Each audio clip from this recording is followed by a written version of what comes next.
Hello everyone. So today we are going to start our next topic in history. Chapter 4, topic number 3, the interwar economy. Okay, so let's start with ये जो time period चल रहा है ये first world war के बारे में हम लोग एक्सप्लेन करेंगे। मैं आप लोग को एक्सप्लेन करूँगी। आप जब ये वीडियो देखना तो अपना बुक खोल के फिर लाइन बाय लाइन आप उसको रीड करना, चीज़ें समझ में आ जाएंगी बहुत ईजीली। ठीक है, सो स्टार्ट करते हैं। द फर्स्ट वर्ल्ड वॉर मतलब जो टाइमिंग था इसका 1914 to 18 था, 4 साल अराउंड ये पूरी लड़ाई चली थी। ठीक है, was mainly fought in Europe. ठीक है, लड़ाई कहाँ हुई थी? यूरोप में हुई थी। But its impact was felt around the world. लेकिन जो 4 सालों तक ये लड़ाई चली इसका जो इम्पैक्ट, इसका जो असर पड़ा वो पूरे के पूरे विश्व में पड़ा। ठीक है, जो भी केमिकल्स यूज़ हुए या फिर जो भी चीज़ें हुई उस टाइम में तो उसका इफेक्ट मतलब एम्प्लॉयमेंट के बेसिस पे कर लो या फिर जीडीपी, मतलब सारा ग्रोथ समझो तो 4 सालों तक बिल्कुल एकदम धीरे धीरे करके डाउन होते गया। ठीक है, उसके बाद से जो मार्केट में इन्फ्लेशन डिफ्लेशन आया उसकी वजह से ये बहुत सारा तो लगभग मतलब कि 30 साल तक इसका असर समझो तो पड़ा। लड़ाई तो सिर्फ 4 साल हुई लेकिन इसका इम्पैक्ट लगभग पूरे 30 सालों तक हुआ।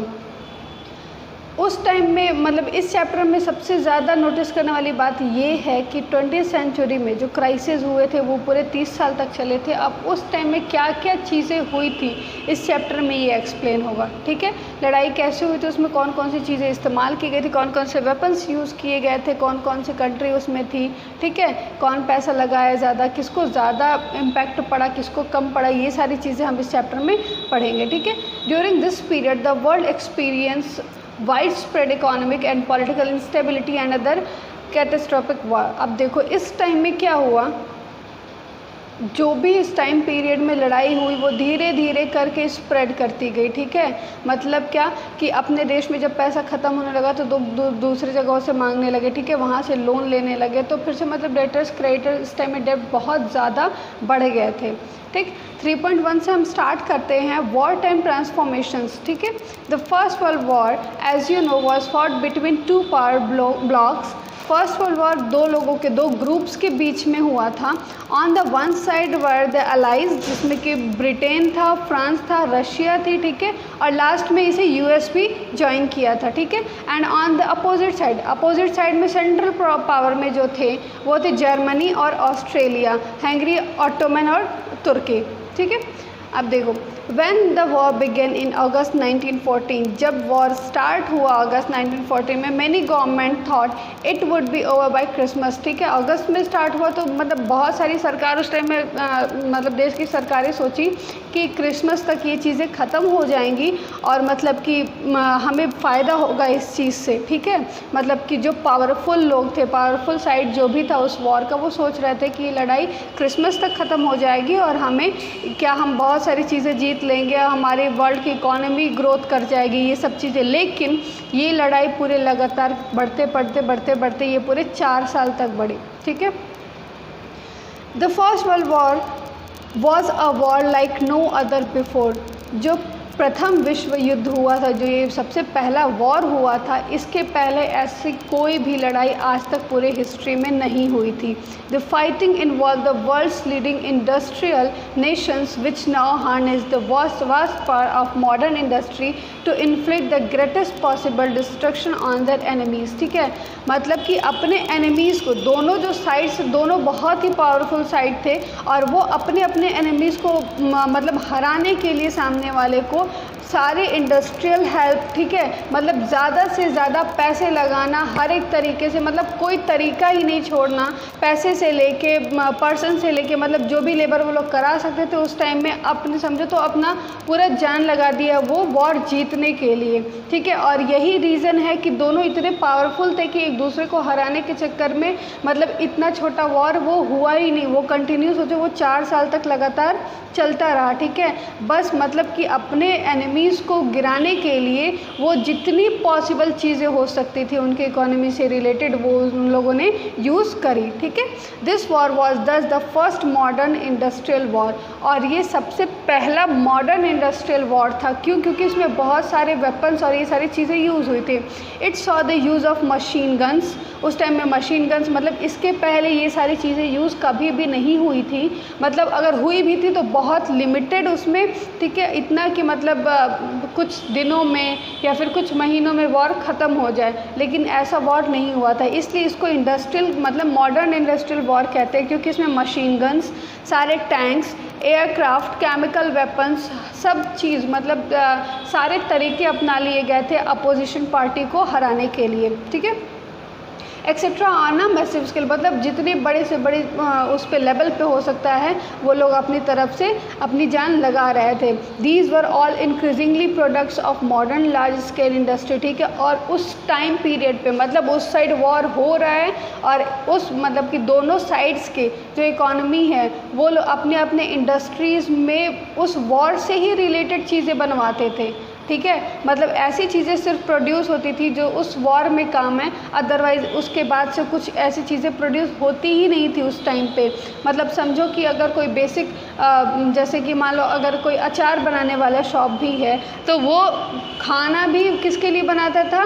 जो वहाँ पे सोल्जर्स लड़ रहे थे उनके लिए। ठीक है, अगर कोई इंडस्ट्री है नॉर्मल व्हीकल्स बनाती है, वो प्रोड्यूस करती है, तो उस टाइम में वो लोग क्या करते थे, वो मतलब कि नॉर्मल व्हीकल्स बनाना स्टॉप करके जितने ये टैंक्स होते हैं उस टाइप के टैंक्स वगैरह प्रोड्यूस करने लगे थे, बनाने लगे थे। ठीक है, ताकि उनकी इकोनॉमी किसी भी तरह से अपोजिशन पार्टी से क्या कर सके, जीत सके। ठीक है, To fight the war, millions of soldiers had to recruited from around the world and moved to front lines on large ship and trains. ठीक है, इसके लिए मिलियन सोल्जर्स मतलब लाखों लोग अपॉइंट किए गए थे, सिर्फ रिक्रूट किए गए थे कि आके आप यहाँ पे लड़ो हमारे साथ। अलग अलग जगहों से वो शिप और ट्रेन से वो लोग आते थे और फिर तब उसमें पार्टिसिपेट करते थे, मतलब पार्ट लेते थे।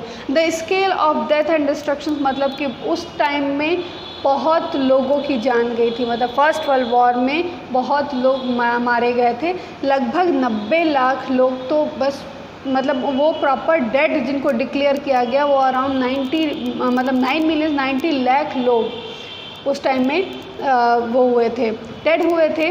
और लगभग 20 मिलियन इंजर्ड, यानी कि समझो तो 2 करोड़ लोग सिर्फ इंजर्ड हुए थे, घायल हुए थे।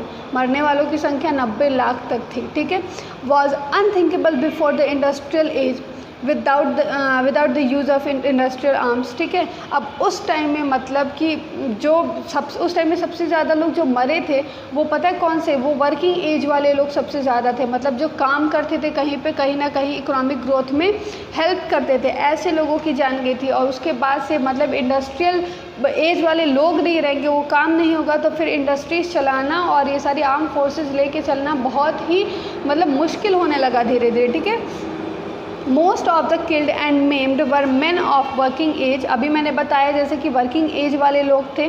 ठीक है, वो सारे वर्किंग एज वाले लोग थे। ठीक है, अब these days and injuries reduce the able bodied workforce in Europe. ठीक है, मतलब अब इस टाइम में यूरोप में जो लड़ाई हो रही थी, इतने सारे लोग जो मारे गए थे, वो समझो तो जो इंडस्ट्रियल ग्रोथ होता है, जो वर्कफोर्स था वो कम होने लगा। क्यों? क्योंकि सारे वर्किंग एज वाले लोग मारे गए ना। ठीक है, तो अब बहुत कम लोग, मतलब कि कुछ लेडीज़ बची थी और ओल्ड एज वाले बचे थे, वो लोग बहुत इंडस्ट्रियल ग्रोथ में आपको हेल्प नहीं करा सकते हैं। ठीक है, with fewer number with in the family house hold incomes declined after the war. ठीक है, अब फैमिली है या फिर घर चलाने को लेके ये सब चीज़ें उस वॉर के बाद से बहुत सारे परिवार बर्बाद हो गए थे। ठीक है, जिनके घर में एक एक लड़के हो जो घर चलाते हो। ठीक है, उस टाइम में ये सब चीज़ें बहुत नुकसान हुई थी, बहुत लोगों का लॉस हुआ था। अब सोचो आप कि 90 लाख लोग, अगर समझो कि अराउंड अभी तो ये बस एक लमसम डेटा है, मान लो अगर 1 करोड़ लोग बस मर जा रहे हैं ऐसे, ठीक है। तो ये बहुत बड़ी बात होती है, और सिर्फ युद्ध में मतलब लड़ाई में ऐसे हो तो, ठीक है। During the war industries were restructured to produce war related goods, ठीक है। इस वॉर के टाइम में इंडस्ट्री जो है सारे रिस्ट्रक्चर करी गई। अब वो ऐसे तरीके से बनाई गई, ऐसे तरीके से चलाई गई कि वो सिर्फ वॉर के काम वाली चीज़ों को ही प्रोड्यूस करे, वॉर वाली चीज़ों को ही बनाए वो। अभी मैंने आपको पहले एक्सप्लेन किया है ये, ठीक है। Entire societies were also reorganize for war. सारी सोसाइटी मतलब उस टाइम में सिर्फ लोगों के दिमाग में ये था कि कैसे कैसे करके ये लड़ाई हम जीत सकें, ठीक है। किसी तरह वो लड़ाई जीतनी थी। वही बताया कि अगर मान लो एक छोटी सी इंडस्ट्री भी है जो पिकल्स बनाती है, ठीक है, तो वो अचार वाले भी वो स्टॉप करके ऐसी चीज़ें बनाओ कि जहाँ पे वॉर हो रहा है वहाँ पे लोगों के लिए खाना जाए, ठीक है।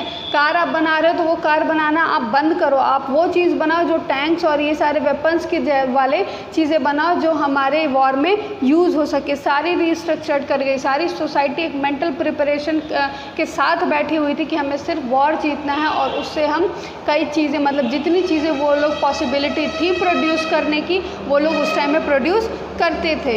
As men went to battle women stepped in to undertake jobs that earlier only men were expected to do, ठीक है। अब देखो जितने आदमी लोग मारे गए थे या फिर जो लोग वॉर पे थे, अब उनका प्लेस तो खाली हो गया इंडस्ट्रियल एरिया में, तो उस टाइम में क्या कर जितनी औरतें थी उस चीज़ को छोड़ के, ठीक है, मतलब क्या अपने घर वाला काम छोड़ के अपने अपने हस्बैंड या समझ लो मतलब भाई की जगह पे वो लोग जो ऑफिस में काम करते थे या किसी इंडस्ट्री में काम करते थे उनकी जगह कौन ले लिया, सारी औरतें ले ली। सारे वुमेन्स पार्टिसिपेट किए किसमें, इंडस्ट्रियल वर्किंग में, ठीक है। और जितने मेन थे वो सारे कहाँ पे, वॉर में, ठीक है। बात समझ में आ रही है।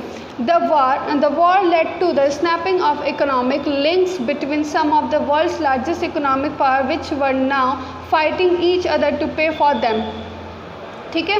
अब देखो क्या, अब इतना सारा खर्चा हो रहा है तो अब आने वाले जो रिसोर्सेज हैं वो तो हमारी कम हो गई ना। ये नहीं है कि उस लड़ाई में कहीं से पैसे मिल रहे हैं कि अरे भैया ठीक है आप ले लो और आप मेरी तरफ से लड़ो, ठीक है। जितनी कंट्री थी जितने जीते, अभी मैंने बताया कि दोनों अपोजिशन पार्टी में कौन कौन सी कंट्री थी लीड कर रही थी, वो सारे लोग अपना पैसा लगा रही। जब धीरे धीरे सब करके ख़त्म होने लगा, so Britain borrowed large sum of money from US banks as well as the US public, ठीक है। तो उस टाइम ब्रिटेन क्या किया कि यूएस बैंक से बहुत सारे पैसे लोन पे लिया और यूएस की पब्लिक से भी, ठीक है। Thus the war transform the US from being an international debtor to an international creditor, ठीक है। उस टाइम पे अब देखो ये इस टाइम में फ़ायदा किसको हुआ, यूएस को हुआ। यूएस इसके पहले खुद बहुत सारे लोन से घिरा था, लेकिन अब जब खुद ही उसका पैसा दूसरे लोग मतलब कि ब्रिटेन वाली गवर्नमेंट लेने लगी, वो लोन पे लेने लगी उस चीज़ को, और ये जब लोन बढ़ा इंटरेस्ट बढ़ाए तो इनको पैसे मिलने लगे, तो ये एक डेटर से कन्वर्ट होकर एक क्रेडिटर में इंटरनेशनल क्रेडिटर बन गए उस टाइम में, ठीक है। In other words at the war's end the US its citizen own more overseas assets than foreign government and citizens own in the US, ठीक है। अब इसमें यूएस का फ़ायदा क्या हुआ, जब तक वॉर ख़त्म हुआ उस टाइम में वो लोग इतने पैसे ले चुके थे कि यूएस एक इस स्टेज पे आ गया था कि वो ब्रिटेन का मतलब ब्रिटेन पे बहुत सारा लोन था यूएस का, ठीक है। तो एक क्रेडिटर के रूप में था और उनके पास उस टाइम में यूएस में बहुत सारी एसेट्स क्या हो गई, डेवलप होने लगी, धीरे धीरे इंक्रीज़ करने लगी। और मतलब फॉरेन की गवर्नमेंट में सबसे समझो तो सारे सिटीज़न और गवर्नमेंट सबसे वेल इस्टेब्लिश और जिनको सबसे ज़्यादा फ़ायदा वो कौन सी कंट्री थी, वो यूएस था। ओके अभी हम ये जो चैप्टर थर्ड था इसमें मतलब फोर्थ चैप्टर में टॉपिक जो थर्ड था द इंटर वॉर इकोनॉमी, उसका 3.1 हमने पढ़ा, ठीक है। अब आप इतना इसको अच्छे से रीड करना, कुछ भी अगर ना समझ में आए आप मुझे मैसेज करके पूछ लेना, ठीक है। अब नेक्स्ट टॉपिक जो है 3.2 पोस्ट वॉर रिकवरी, वॉर होने के बाद से रिकवरी कैसे हुई, कैसे इस सारे को कवर अप किया गया, इतना जो लॉस हुआ उसको कैसे मेंटेन किया गया, इसको हम आगे वाली वीडियो में देखेंगे। Okay so thank you students.